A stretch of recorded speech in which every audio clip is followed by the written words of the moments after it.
Pernah dengar kalau menyapu rumah di malam hari bisa bikin rezeki hilang? Atau kalau ada ular di rumah, harus diberi peringatan sebelum dibunuh? Benarkah itu ajaran Islam, atau cuma mitos yang berkembang di masyarakat? Di video ini, kita akan bahas 5 mitos Islami yang sering dipercaya, tapi mungkin gak sepenuhnya benar. Assalamualaikum warahmatullahi wabarakatuh. Selamat datang di channel saya ini. Semoga kita semua selalu dalam lindungan Allah dan diberikan keberkahan dalam hidup. Sebelum kita mulai, jangan lupa klik tombol like jika kamu suka konten seperti ini. Subscribe juga biar nggak ketinggalan video menarik lainnya. Dan kalau kamu punya pengalaman atau pendapat tentang mitos-mitos ini, tulis di kolom komentar, ya. Kita diskusi bareng. Allahumma sholli ala Sayyidina Muhammad, wa ala ali Sayyidina Muhammad. Semoga kita semua mendapatkan syafaat Nabi di hari kiamat nanti. Amin. Mitos 1, malam Jumat adalah malam setan berkeliaran. Pernah dengar kalau malam Jumat dianggap sebagai malam di mana setan berkeliaran lebih banyak dari biasanya? Banyak orang percaya bahwa malam Jumat adalah waktu yang menyeramkan, dipenuhi dengan gangguan makhluk halus, bahkan dikaitkan dengan cerita horor yang menakutkan. Mitos ini sering diceritakan turun-temurun, bahkan dijadikan bahan cerita di film atau sinetron. Akibatnya, banyak orang yang takut keluar rumah di malam Jumat, bahkan merasa was-was ketika sendirian. Tapi, benarkah malam Jumat memang malamnya setan? Ataukah ini hanya sekadar kepercayaan yang berkembang di masyarakat? Mari kita bahas. Mitos ini mungkin berasal dari budaya lokal yang mencampurkan ajaran Islam dengan kepercayaan mistis. Sebagian orang percaya bahwa karena malam Jumat dianggap istimewa, maka gangguan dari makhluk halus juga meningkat. Beberapa daerah bahkan memiliki mitos tentang hantu yang hanya muncul di malam Jumat, seperti kuntilanak atau pocong. Namun, jika kita telusuri dalam ajaran Islam, tidak ada dalil yang menyebutkan bahwa malam Jumat adalah malam khusus bagi setan untuk berkeliaran. Justru, dalam Islam, malam Jumat memiliki banyak keutamaan yang seharusnya dimanfaatkan untuk beribadah. Dalam Islam, malam Jumat bukanlah malam yang menyeramkan, melainkan malam yang penuh berkah. Banyak hadis yang menyebutkan bahwa malam dan hari Jumat adalah waktu yang istimewa bagi umat Islam. Salah satunya, Rasulullah Shallallahu Alaihi Wasallam menganjurkan umatnya untuk memperbanyak membaca surah Al-Kahfi, bersalawat, dan berdoa karena ada satu waktu mustajab di hari Jumat. Bahkan, dalam beberapa riwayat, malam Jumat disebut sebagai Sayyidul Ayyam atau penghulu segala hari. Jika ada yang mengaitkan malam ini dengan setan, itu lebih kepada pengaruh budaya atau cerita-cerita mistis yang berkembang di masyarakat, bukan ajaran Islam yang sebenarnya. Jadi, anggapan bahwa malam Jumat adalah malam setan berkeliaran lebih banyak hanyalah mitos belaka. Yang seharusnya kita lakukan adalah memanfaatkan malam ini dengan memperbanyak ibadah, membaca surah Al-Kahfi, berzikir, dan berdoa. Daripada takut sendirian di malam Jumat karena mitos, lebih baik kita gunakan kesempatan ini untuk mendekatkan diri kepada Allah. Ingat, rasa takut yang berlebihan terhadap sesuatu yang tidak berdasar justru bisa menjauhkan kita dari kebaikan. Jadi, mulai sekarang, mari ubah cara pandang kita terhadap malam Jumat. Bukan malam yang menyeramkan, tetapi malam penuh keberkahan. Mitos 2, larangan memotong kuku atau rambut saat haid. Banyak wanita muslim yang masih percaya bahwa ketika sedang haid, mereka tidak boleh memotong kuku atau rambut.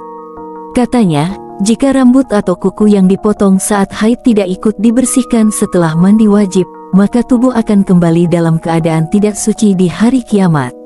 Mitos ini sering diajarkan secara turun-temurun, terutama dari orang tua kepada anak perempuan mereka. Akibatnya, banyak wanita yang merasa ragu atau takut memotong rambut atau kuku saat haid. Tapi, benarkah ajaran ini berasal dari Islam?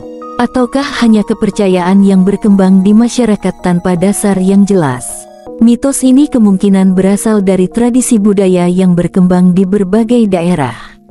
Dalam beberapa kepercayaan lokal, ada anggapan bahwa saat seorang wanita haid, ia berada dalam keadaan tidak suci secara total, sehingga segala sesuatu yang berhubungan dengan tubuhnya, termasuk rambut dan kuku, harus tetap berada dalam keadaan utuh sampai ia mandi wajib. Ada juga yang meyakini bahwa jika bagian tubuh seperti rambut dan kuku terpisah saat haid, maka akan bersaksi di hadapan Allah tentang ketidakmurnian seseorang di hari kiamat. Namun, jika kita kembali kepada ajaran Islam yang murni, tidak ada dalil sahih yang melarang wanita untuk memotong kuku atau rambut saat haid. Ini menunjukkan bahwa kepercayaan ini lebih bersumber dari mitos budaya daripada ajaran agama yang benar. Dalam Islam, haid adalah kondisi alami yang dialami oleh setiap wanita, dan tidak ada larangan khusus mengenai pemotongan kuku atau rambut selama periode ini. Jika kita merujuk pada hadis dan fatwa ulama, tidak ada satupun dalil sahih yang menyebutkan bahwa memotong kuku atau rambut saat haid akan berdampak buruk secara spiritual atau mempengaruhi kesucian seseorang di hari kiamat. Sebaliknya, Islam sangat menekankan kebersihan dan kerapihan tubuh. Rasulullah Shallallahu Alaihi Wasallam bahkan menganjurkan umatnya untuk menjaga kebersihan, termasuk memotong kuku dan merapikan rambut secara teratur. Maka, jika seorang wanita merasa perlu untuk merawat diri selama haid dengan memotong kuku atau rambut, tidak ada larangan dalam Islam yang menghalanginya. Jadi, larangan memotong kuku atau rambut saat haid hanyalah mitos yang berkembang tanpa dasar yang kuat dalam ajaran Islam. Justru, Islam menekankan pentingnya kebersihan dan perawatan diri, baik dalam keadaan suci maupun saat haid. Jangan sampai kepercayaan yang tidak berdasar ini membuat kita ragu dalam menjalankan kebiasaan baik seperti menjaga kebersihan tubuh. Jika ada sesuatu yang belum jelas dalam ajaran Islam, sebaiknya kita merujuk kepada Al-Quran dan hadis yang sahih, serta bertanya kepada ulama yang terpercaya. Mulai sekarang, jangan takut untuk tetap menjaga kebersihan dan merawat diri meskipun sedang haid, karena itu bukan sesuatu yang dilarang dalam Islam. Mitos 3, menyapu rumah di malam hari membawa sial. Pernahkah Anda mendengar larangan menyapu rumah di malam hari karena dianggap bisa membuang rezeki atau membawa kesialan? Kepercayaan ini masih sangat kuat di berbagai daerah, bahkan seringkali diajarkan oleh orang tua kepada anak-anak mereka. Banyak orang percaya bahwa jika kita menyapu rumah saat malam, maka rezeki di rumah akan ikut tersapu dan hilang. Beberapa juga menganggap bahwa menyapu malam hari bisa mengundang roh jahat atau makhluk halus. Akibatnya, tidak sedikit orang yang lebih memilih membiarkan rumahnya kotor di malam hari daripada mengambil risiko kehilangan keberuntungan. Tapi, benarkah mitos ini memiliki dasar dalam ajaran Islam, atau hanya sekadar kepercayaan turun-temurun yang tidak berdasar?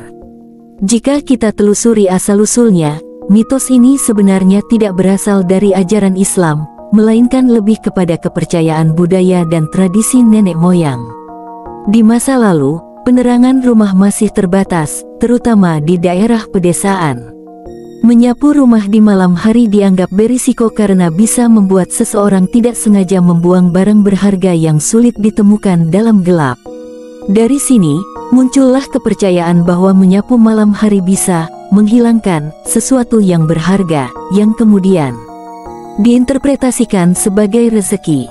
Selain itu, beberapa kebudayaan di Asia memiliki mitos bahwa malam hari adalah waktu di mana roh halus berkeliaran, sehingga aktivitas seperti menyapu atau membersihkan rumah bisa mengusik mereka. Namun, jika kita merujuk pada ajaran Islam, tidak ada satupun dalil atau hadis yang melarang seseorang untuk menyapu rumah di malam hari atau mengaitkannya dengan kesialan. Dalam Islam, kebersihan adalah bagian dari iman. Rasulullah Shallallahu Alaihi Wasallam bahkan sangat menekankan pentingnya menjaga kebersihan dalam kehidupan sehari-hari. Dalam banyak hadis, disebutkan bahwa Allah menyukai orang-orang yang bersih dan rapi. Islam tidak membatasi waktu tertentu untuk membersihkan rumah, termasuk menyapu lantai. Justru, jika rumah dalam keadaan kotor dan berdebu, sebaiknya segera dibersihkan, tanpa peduli apakah itu pagi, siang, atau malam.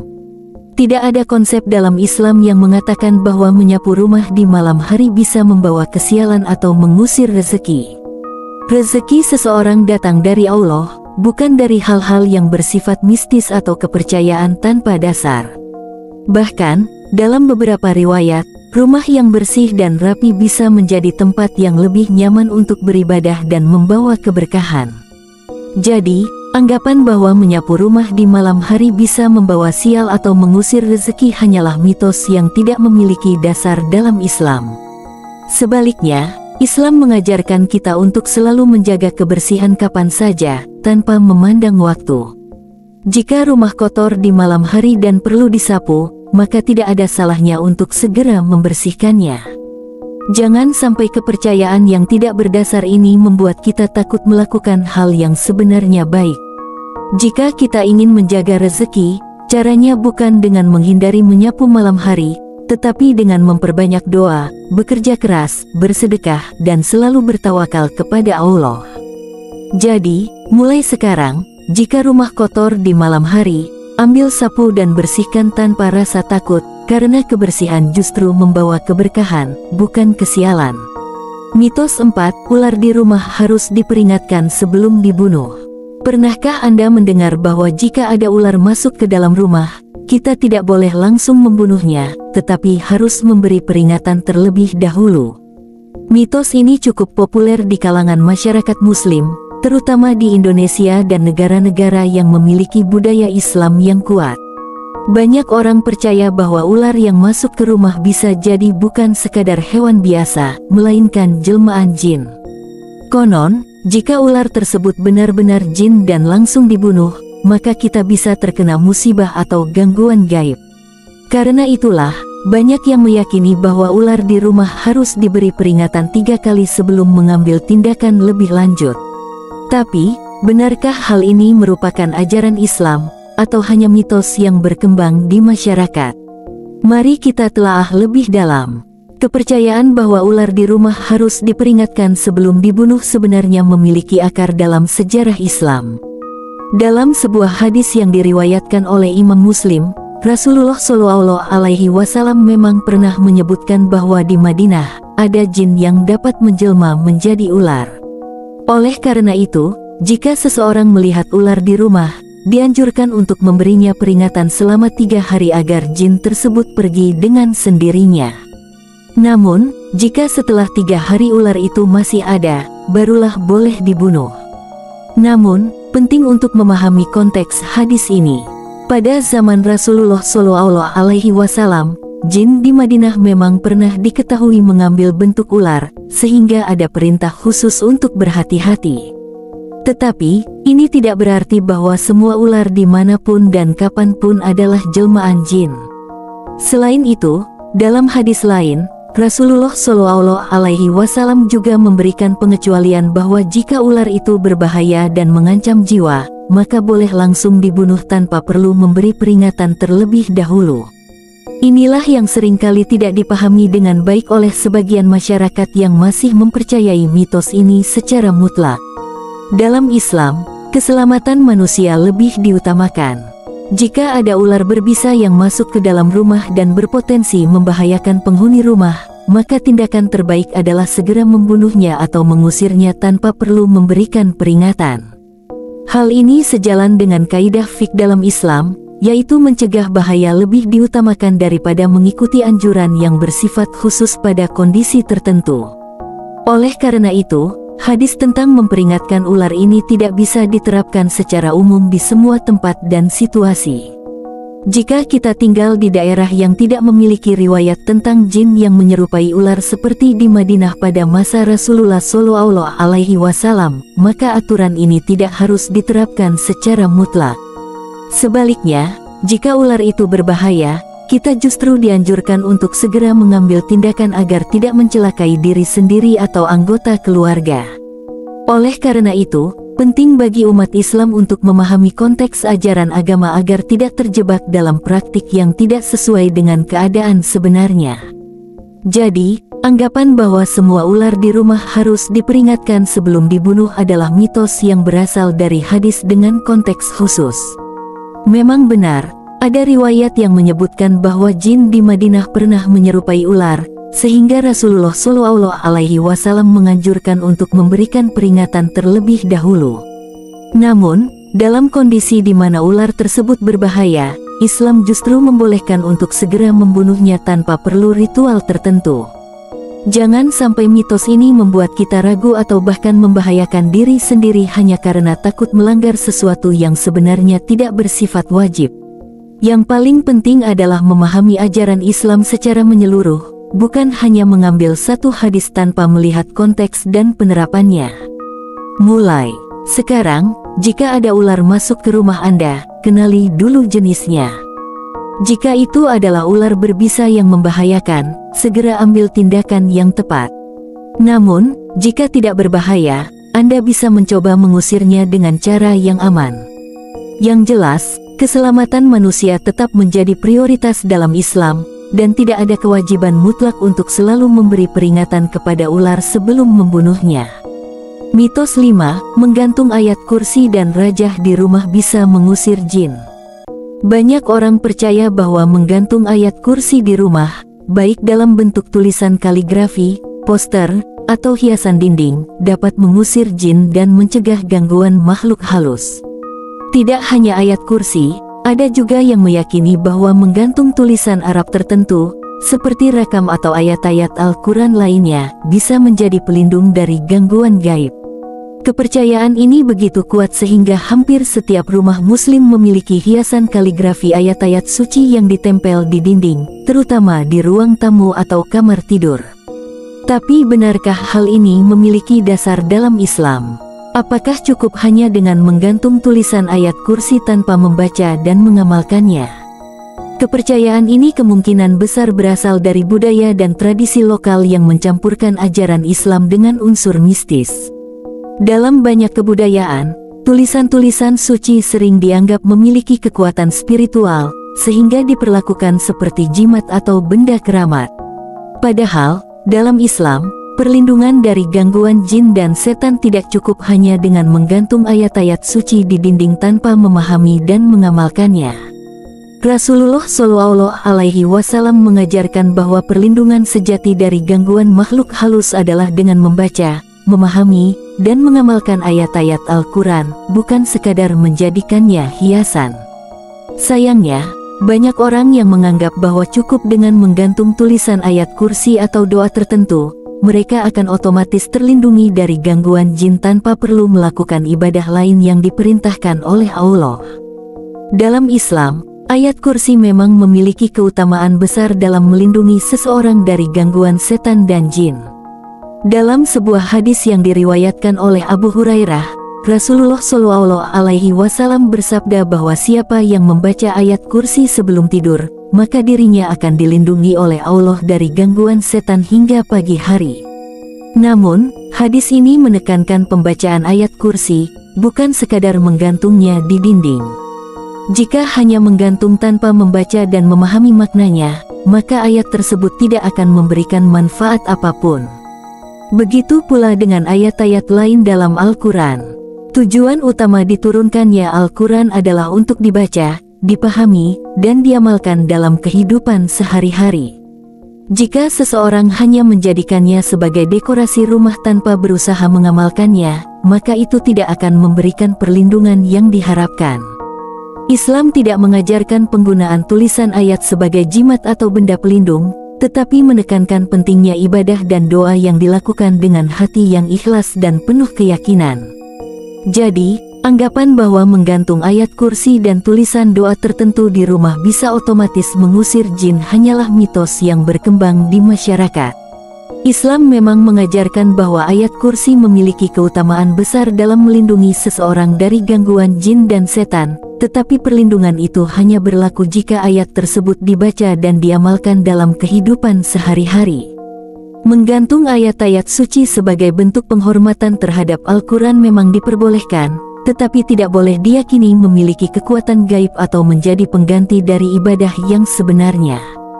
Jika ingin melindungi diri dan rumah dari gangguan makhluk halus, maka yang perlu dilakukan adalah memperbanyak membaca Al-Quran, berzikir, menjaga kebersihan rumah, serta berdoa kepada Allah. Dengan demikian, perlindungan yang diperoleh bukan berasal dari benda mati yang digantung, tetapi dari keimanan dan ketaatan kepada Allah. Mulai sekarang, mari kita ubah cara pandang kita terhadap ayat-ayat suci. Bukan hanya sebagai hiasan, tetapi sebagai pedoman hidup yang harus kita baca, pahami, dan amalkan setiap hari. Setelah membahas 5 mitos yang sering dipercaya oleh masyarakat Muslim, kita bisa melihat bahwa banyak dari kepercayaan ini lebih berasal dari budaya dan tradisi lokal daripada ajaran Islam yang sebenarnya. Berikut adalah ringkasan dari masing-masing mitos yang telah kita bahas. Malam Jumat adalah malam setan berkeliaran. Mitos Islam justru mengajarkan bahwa malam Jumat adalah malam penuh keberkahan yang sebaiknya digunakan untuk memperbanyak ibadah. Larangan memotong kuku atau rambut saat haid. Mitos Tidak ada dalil sahih dalam Islam yang melarang wanita memotong kuku atau rambut saat haid. Islam menekankan kebersihan kapanpun dan dalam kondisi apapun. Menyapu rumah di malam hari membawa sial. Mitos Islam tidak mengenal konsep kesialan dari menyapu malam hari. Justru, menjaga kebersihan adalah bagian dari iman dan membawa keberkahan. Ular di rumah harus diberi peringatan sebelum dibunuh. Setengah mitos Hadis tentang memperingatkan ular sebelum dibunuh berlaku dalam konteks tertentu di Madinah saat itu, tetapi jika ular berbahaya, Islam membolehkan untuk segera membunuhnya tanpa perlu memberi peringatan.